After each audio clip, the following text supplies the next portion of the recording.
Hello दोस्तों, जैसा कि पिछले वीडियो में हम लोग मापन चैप्टर पढ़ रहे थे। मापन चैप्टर में हमने पढ़ा था भौतिक राशि और भौतिक राशि के कितने प्रकार होते हैं, और अदिश राशि, सदिश राशि और जो भी मूल भौतिक राशि और व्युत्पन्न भौतिक राशि, उसके बारे में हम लोग पढ़ लिए थे। अगर अभी तक आप उस वीडियो को नहीं देखे हैं तो जाइए डिस्क्रिप्शन में, वहाँ आपको वीडियो मिल जाएगी। तो चलिए आज हम लोग पढ़ेंगे मात्रक के बारे में, ठीक है। तो मात्रक समझिएगा कि मात्रक क्या होता है। और थोड़ी सी वीडियो आने में विलम्ब हो गया था कोई किन्हीं कारण से, अब डेली वीडियो आएगा। तो चलिए मात्रक के बारे में जानते हैं। तो देखिए मात्रक को इंग्लिश में कहते हैं यूनिट। मात्रक को क्या कहते हैं? यूनिट। मात्रक के कहीं कहीं जगह पर इकाई भी लिखा रहता है, तो यूनिट का मतलब इकाई कह सकते हैं, चाहे मात्रक कह सकते हैं। मात्रक क्या होता है तो समझिएगा कि ऐसा मानक जिसका उपयोग भौतिक राशि को मापने में किया जाता है। जिसका उपयोग भौतिक राशि को मापने में किया जाता है उसे हम क्या कहते हैं? मात्रक कहते हैं। अब भौतिक राशि को मापने में, जैसे कोई भी राशि को मापने में हम क्या करते हैं? मात्रक का यूज करते हैं। जैसे हम टमाटर खरीदने गए तो कहेंगे कि आधा किलो टमाटर दीजिए, यानी हम केजी में कहते हैं या ग्राम में। अगर हमको 100 ग्राम लेना है तो 100 ग्राम कहेंगे, 250 ग्राम लेना है तो हम कहेंगे 250 ग्राम टमाटर दीजिए। यानी किसी चीज़ को मापने के लिए एक मात्रक की ही ज़रूरत होती है, ठीक है।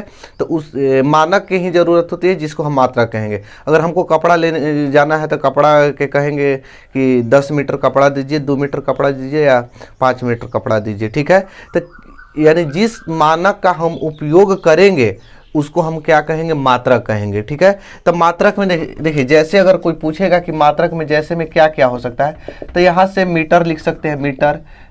सेंटीमीटर भी लिख सकते हैं, सेंटीमीटर में भी मापा जाता है। फिर या तो किलोग्राम लिख सकते हैं, किलोग्राम।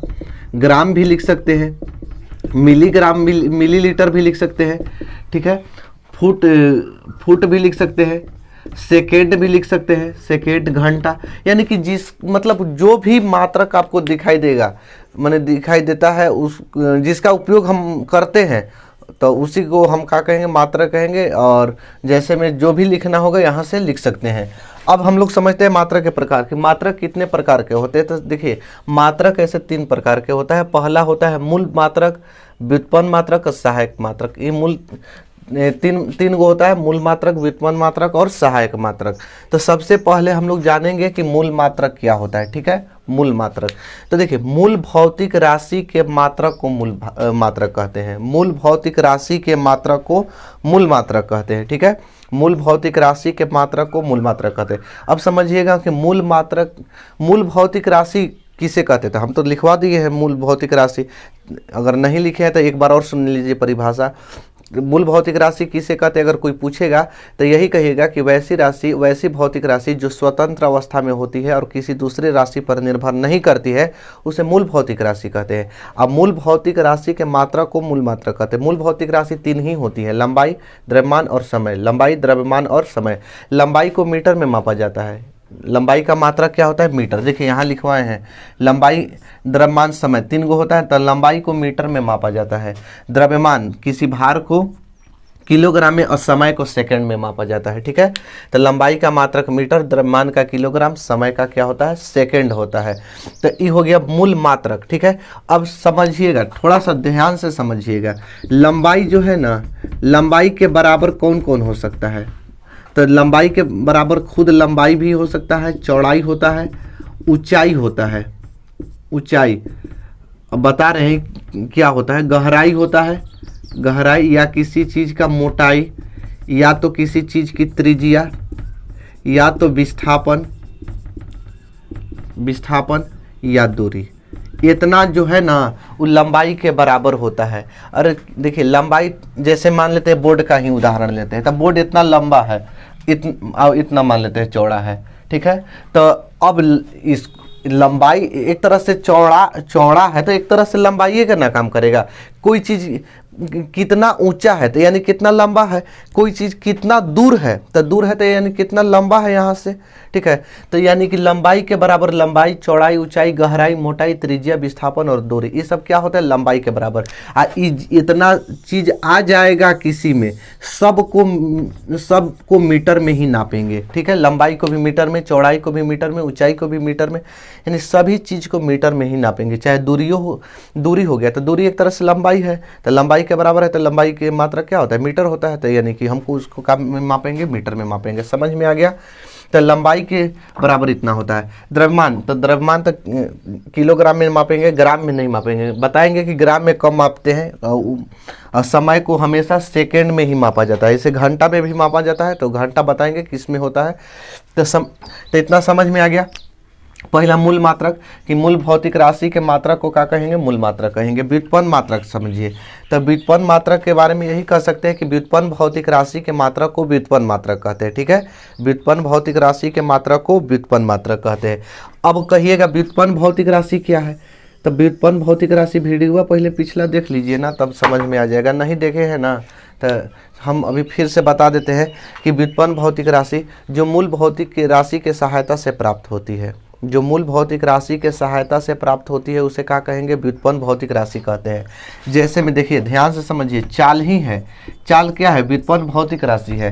तो चाल बराबर फार्मूला देखिए क्या होता है, चाल बराबर दूरी बटे में क्या होता है, समय। आप लोग जानते होंगे फार्मूला, नहीं जानते हैं तो देखिए यहाँ से कि चाल बराबर दूरी बटे क्या होता है, समय होता है। तब बताइए, ध्यान से समझिए, दूरी किस में होता है, मूल भौतिक राशि में होता है, क्योंकि स्वतंत्र अवस्था में पाया जाता है। समय किस में होता है, मूल्य भौतिक राशि में होता है। तो देखिए, दूरी का मात्रक, दूरी किसके बराबर होता है, लंबाई के बराबर। दूरी किसके बराबर होता है, लंबाई के बराबर। लंबाई को किस में मापेंगे, लंबाई को मीटर में मापते हैं। लंबाई को क्या में मापते हैं, मीटर में। अब बटा में समय को किस में मापते हैं, सेकंड में मापते हैं। समय को किस में मापते हैं, सेकंड में। तो इसलिए हो जाता है मीटर प्रति सेकंड। आप लोग याद किए होंगे, ठीक है, याद किए होंगे कि चाल का मात्रक क्या होता है, मीटर प्रति सेकंड। इसको ऐसे भी लिखा जाता है, मीटर प्रति सेकंड। ठीक। क्षेत्रफल, क्षेत्रफल बराबर क्या होता है, सूत्र लंबाई गुणे चौड़ाई। क्षेत्रफल बराबर किसी चीज का क्षेत्रफल निकालते हैं तो क्या होता है, लंबाई गुणे चौड़ाई। तो देखिए, लंबाई को किस में मापते हैं, मीटर में मापते हैं, तो एम लिख देते हैं। और चौड़ाई को भी किस में मापते हैं, मीटर में। तो एम से एम में गुणा हुआ तो मीटर स्क्वायर। कभी ध्यान दिए होंगे आप लोग कि किसी चीज़ का क्षेत्रफल निकालने के बाद लास्ट में हम मीटर स्क्वायर, चाहे अगर सेंटीमीटर में दिया रहता है तो सेंटीमीटर स्क्वायर जरूर लिखते हैं। क्यों लिखते हैं, क्योंकि क्षेत्रफल का मात्रक ही होता है स्क्वायर के रूप में। ठीक है, समझ में आ गया। चाहे आयतन के बारे में, आयतन बराबर फार्मूला होता है लंबाई गुणे चौड़ाई गुणे ऊंचाई होता है। ठीक है, लंबाई गुणे चौड़ाई गुणे ऊंचाई। लंबाई को मीटर में मापेंगे, चौड़ाई को भी मीटर में, ऊंचाई को भी मीटर में। तो मीटर में 3 बार गुणा हुआ तो क्या हो गया, मीटर क्यूब हो गया, यानी m के पावर 3 हो गया। तो जब भी आयतन निकालते हैं तो अगर मीटर में है तो मीटर क्यूब लिखते हैं, सेंटीमीटर में है तो सेंटीमीटर क्यूब लिखते हैं। एक और समझिए, त्वरण बराबर क्या होता है, वेग बटे में समय। ऐसे तो वेग में परिवर्तन बटे समय होता है, तो वेग में परिवर्तन यानी ये वेग ही है। वेग का मात्रक मीटर प्रति सेकंड होता है और समय का एस, तो क्या हो जाएगा, 2 गो एस हो जाएगा तो मीटर प्रति सेकंड स्क्वायर हो जाएगा। तो यानी लिखवाए हैं, त्वरण का मात्रक क्या होता है, मीटर प्रति सेकंड स्क्वायर। इसका स्क्रीनशॉट लेना है तो ले सकते हैं। चलिए हम लोग आगे देखते हैं।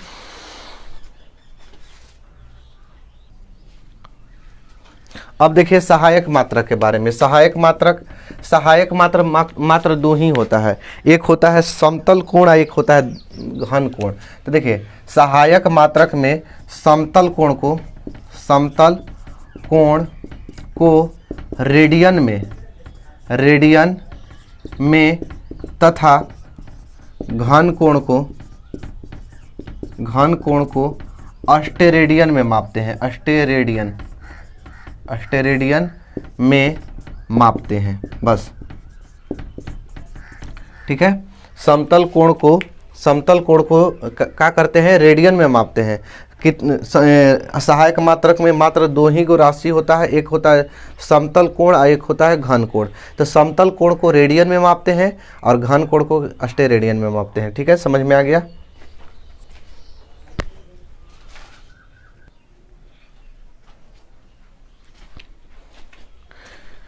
चलिए अब जानते हैं मात्रकों की पद्धतियाँ। देखिए, मात्रकों की पद्धतियाँ क्या होता है, तो मात्रकों की पद्धतियाँ जो होता है मुख्यतः 4 प्रकार के होता है। कोई पूछेगा कि मात्रकों की पद्धतियाँ कितने प्रकार के होते हैं, तो 4 प्रकार के होते हैं।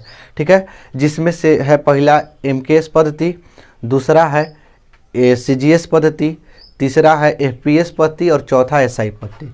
ठीक है, MKS पद्धति, CGS, FPS, SI। सबसे पहले MKS पद्धति, तो समझिएगा यह मात्रकों की फ्रांसीसी पद्धति है। अगर एक नंबर में पूछ सकता है यहाँ से कि जो MKS पद्धति है यह किस देश से आधारित है, तो फ्रांस देश से है। कहाँ के है? फ्रांस से।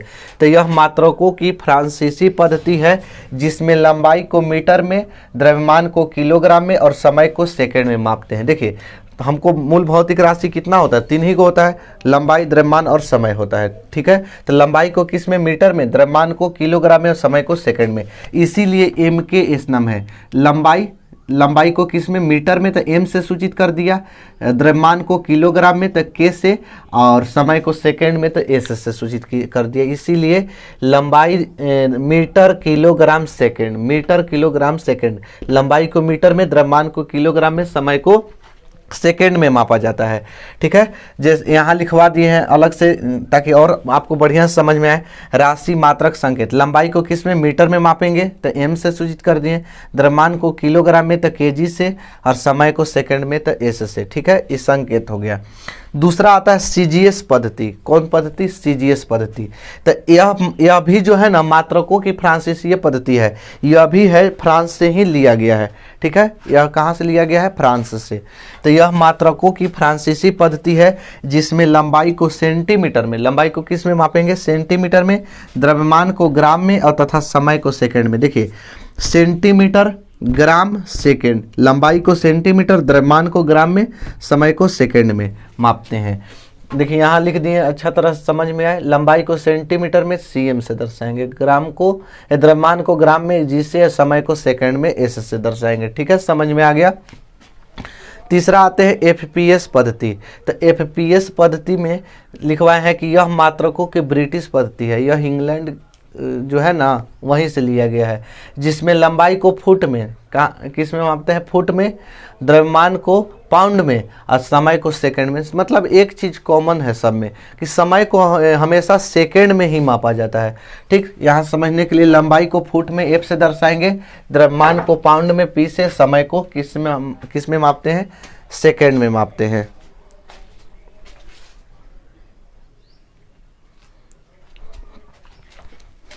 चलिए अब SI पद्धति के बारे में जानते हैं। SI पद्धति क्या होता है? तो सबसे पहले SI पद्धति, इसको इंग्लिश में कहते हैं सिस्टम ऑफ इंटरनेशनल।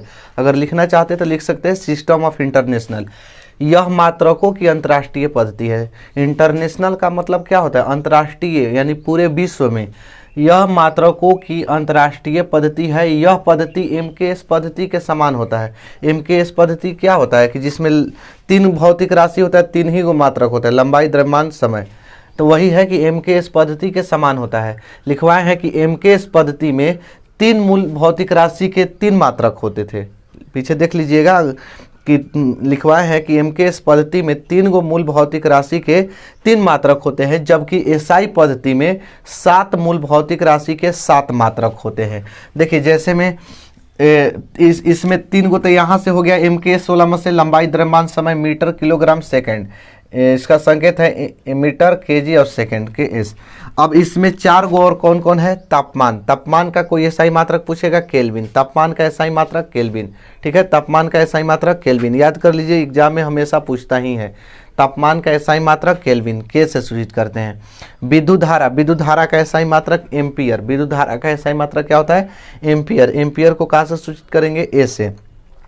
ज्योति तीव्रता, ज्योति तीव्रता के कैंडेला, इसको का से सूचित करेंगे? CD से। ज्योति तीव्रता के क्या होता है? कैंडेला। का से सूचित करेंगे? CD से।